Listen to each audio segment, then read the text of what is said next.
शिक्षा पात्र अवलंबणी जळोजिनी लाजिरवाणी. म्हणजे याचा अर्थ काय की जे मागणी मागतात, जे मागणी करतात त्यांचं जीनं लाजिरवाण आहे असं म्हणतात. म्हणून तर आमच्या संपूर्ण मिराशीमध्ये मागण्याचा लवलेश सुद्धा नाही असं म्हणतात.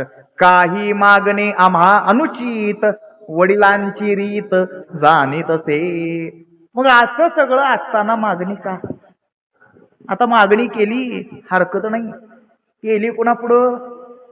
भगवंतापुढं. हा विषय आता या ठिकाणी आला.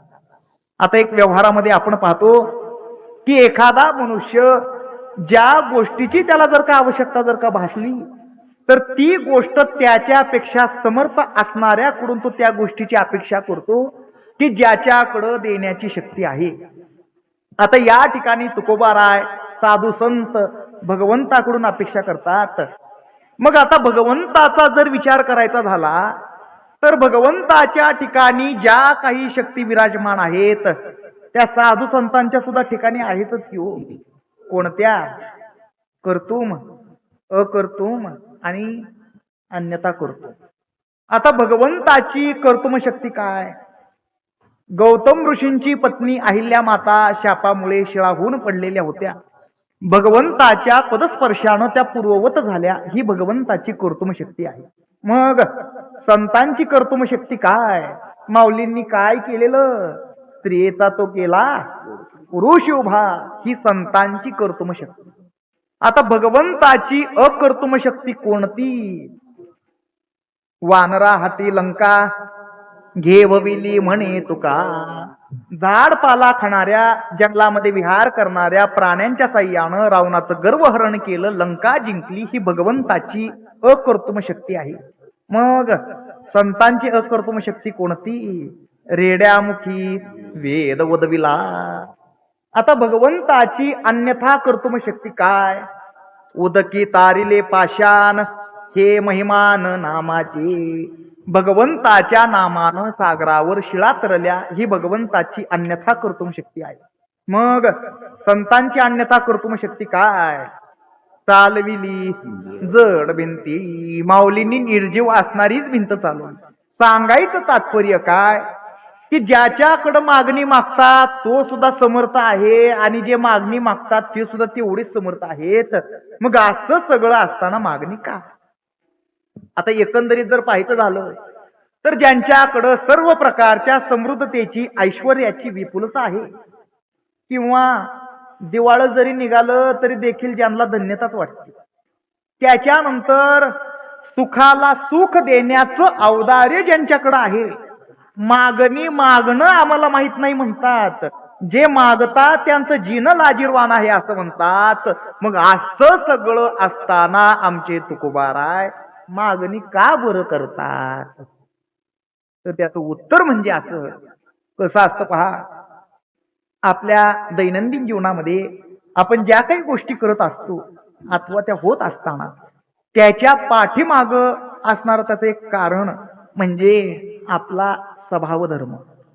आपल्या स्वभावानुसार आपण जे ते कार्य करत असतो.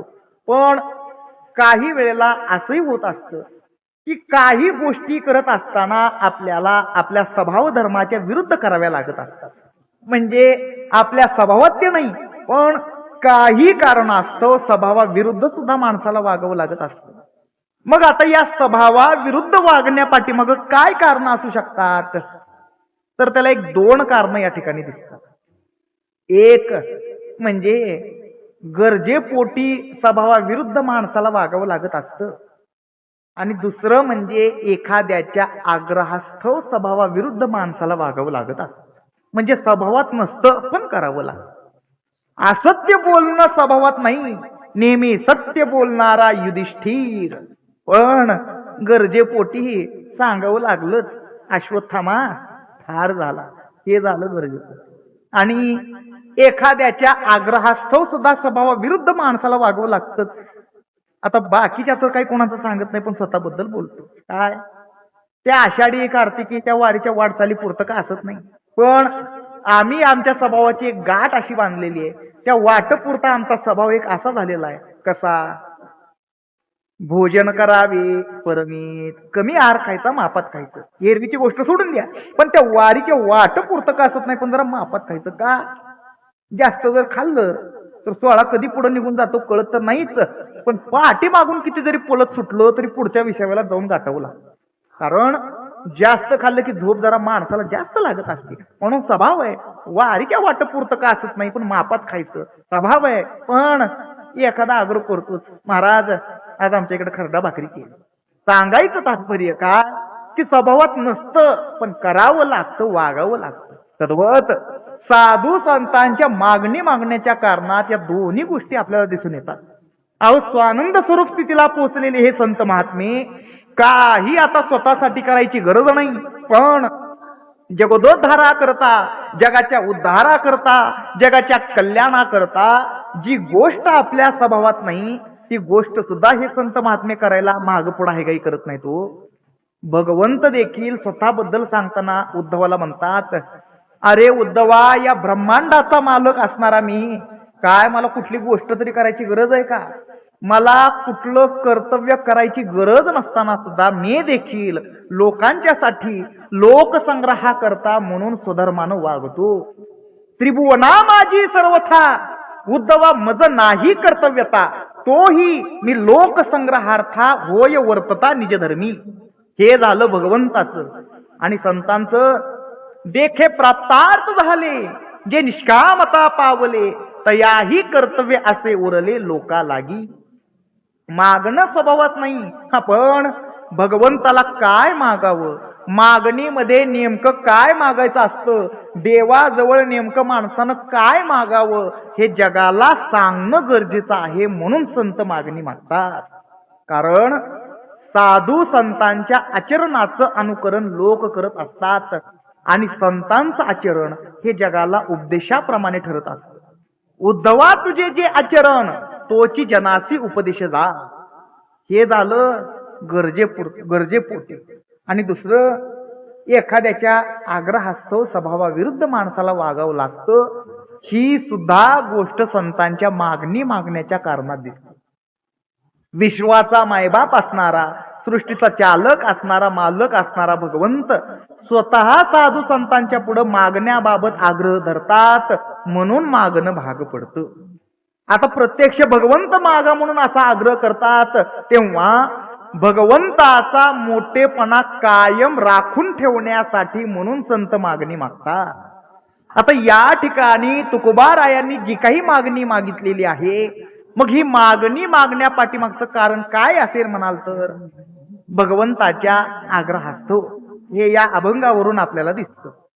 कशावरून म्हणाल तर, मनसी काहीतरी मागा. तुम्हा आम्हाला आग्रह तर लांबच राहिला.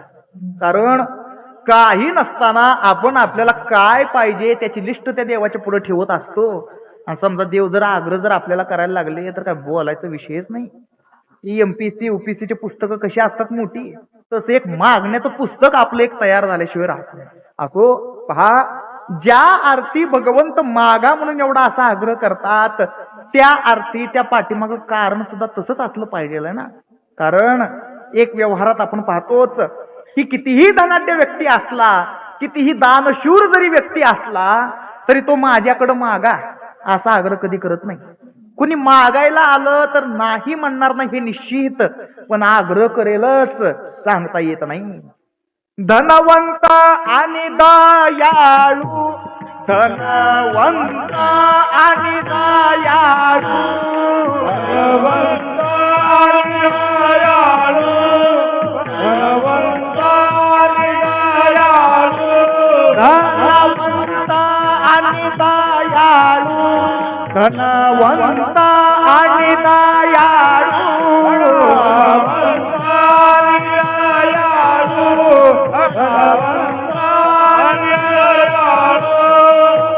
व्याघ्र आणि कृपाळू, व्याघ्र आणि कृपाळू,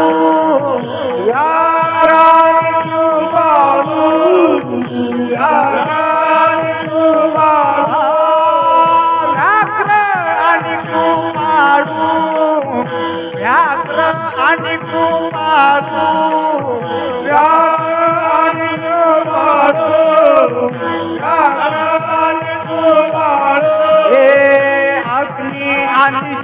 शीतळू हे दुर्लभचे दातारा अग्नी आणि शीतळू हे दुर्लभचे दातारा हे अग्नी आणि शीतळू हे दुर्लभचे दातारा अग्नी आणि शीतळू हे दुर्लभचे दातारा धनवंत आणि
धनवंतानी दयाळू व्याघ्र आणि कृपाळू अग्नी आणि शीतळू हे दुर्लभजी दातारा.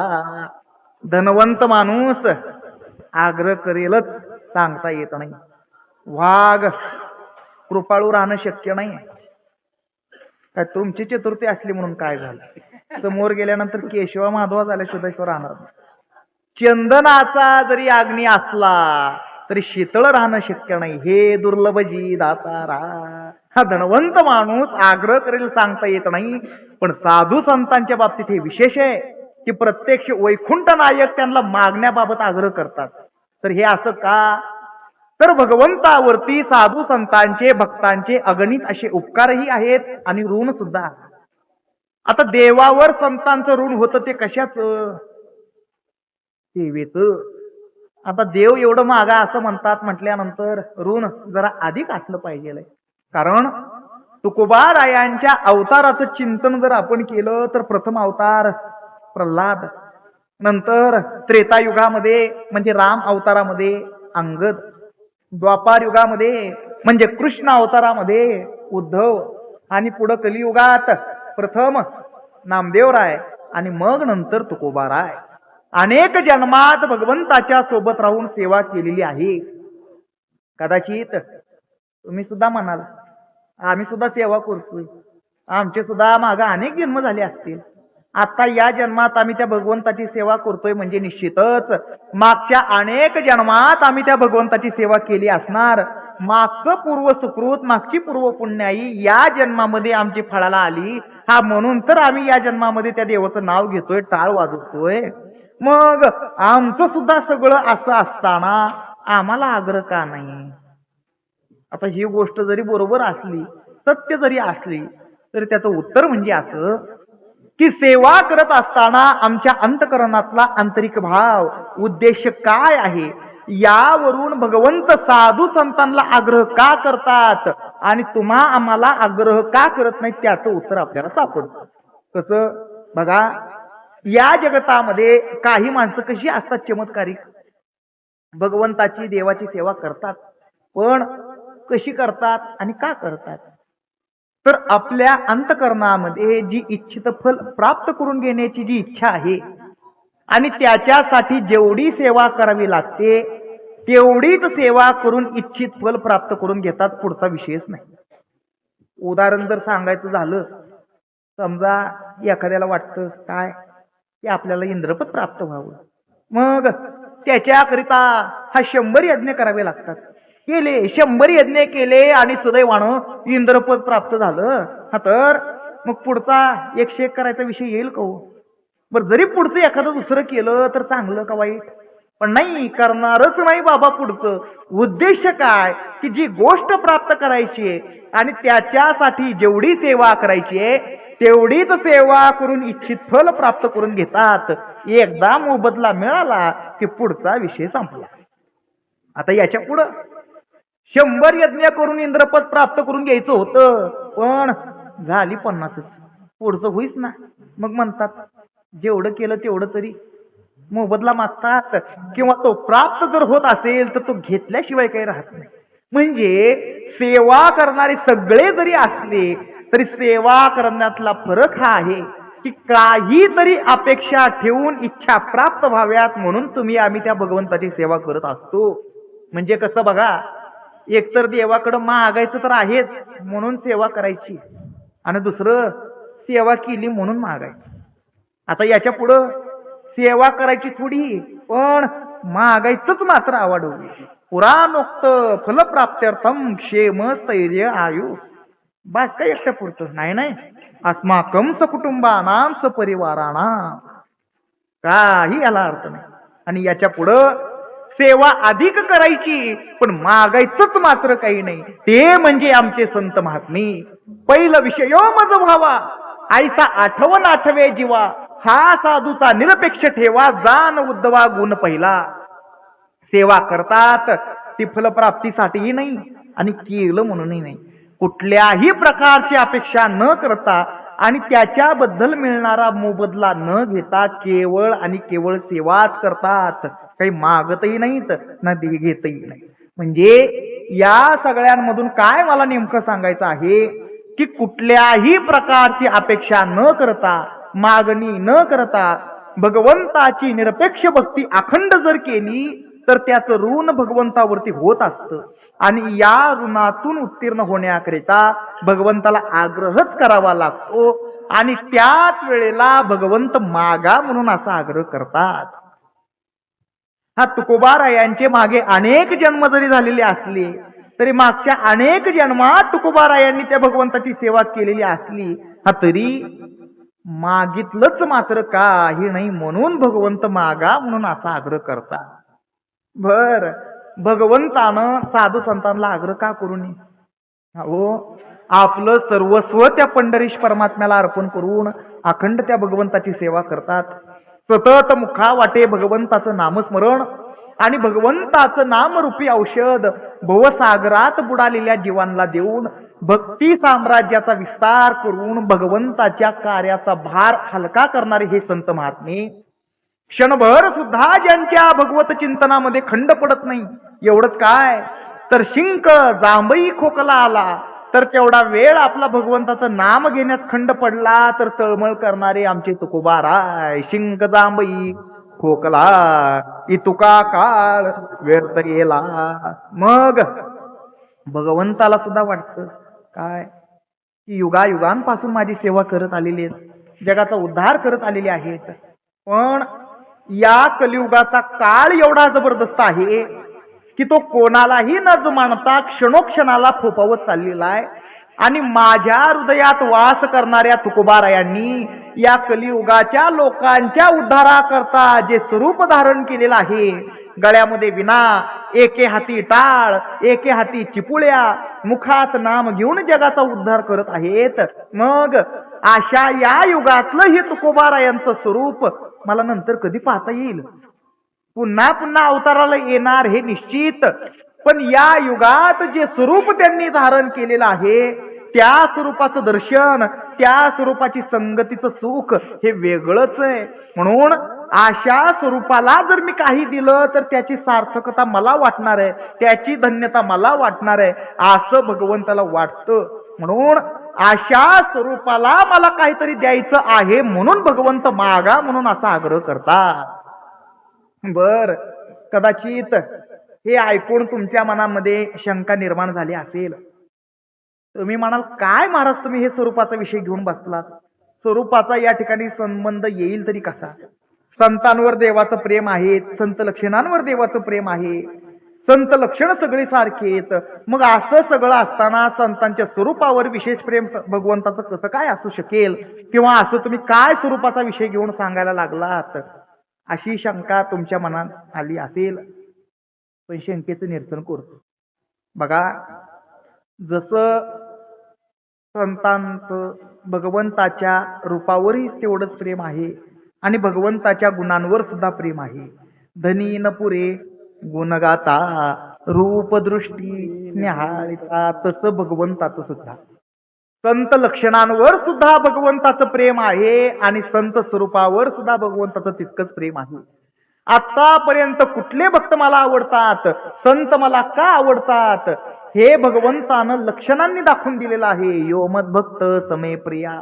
पण या लक्षणांनी जे युक्त संत महात्म्यांनी स्वरूप धारण केलेलं आहे, त्या स्वरूपावर भगवंताचं विशेष प्रेम आहे. बघा, काय त्या भगवंताचं या संत महात्म्यांच्या स्वरूपावर प्रेम आहे पहा.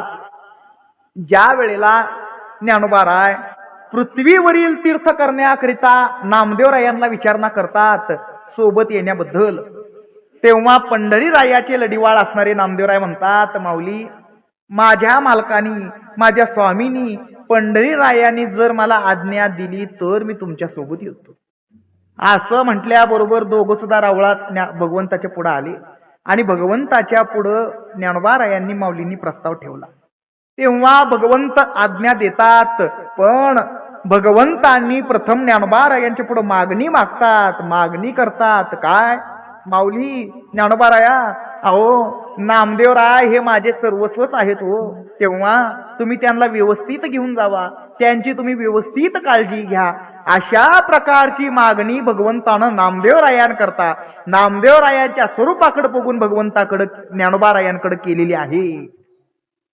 पर्येसी ज्ञान राजा बोले जगज्जीवन, तो तव सर्वज्ञ सुखमूर्ती. परी एक मागणी आहे तुझ प्रती, आठवण चित्ती असू द्यावी. हे कृपेचे पोसणे, हे म्हणजे नामदेवराय, हे कृपेचे पोसणे माझे आवडते, क्षण जीवा परते न करी सदा. परी तुवा साकडे घातले सर्वथा, दाटले सर्वथा हृदय माझे. आरुष साबडे नामे माझे वेडे, मार्गी मागे पुढे सांभाळावे. तहान भूक तुवा जाणावी जीवीची, मज चिंता याची वाटे थोर.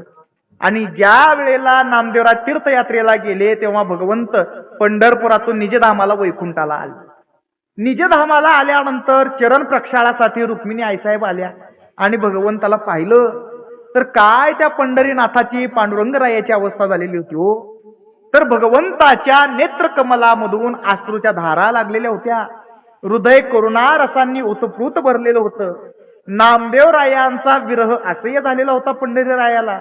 आता तरी यात्रेला गेलेत, पण कधी एकदा त्यांना पाहतोय अशी भगवंताची अवस्था झालेली होती. कारण जी अवस्था भगवंताची झालेली होती तीच अवस्था नामदेवरायांची सुद्धा आहे, हे भगवंताला माहिती होतं. तीर्थयात्रे प्रति बोळविला नामा, आले निजधामा देवरावो. चरण प्रक्षाळाया रुक्मा देवी आली.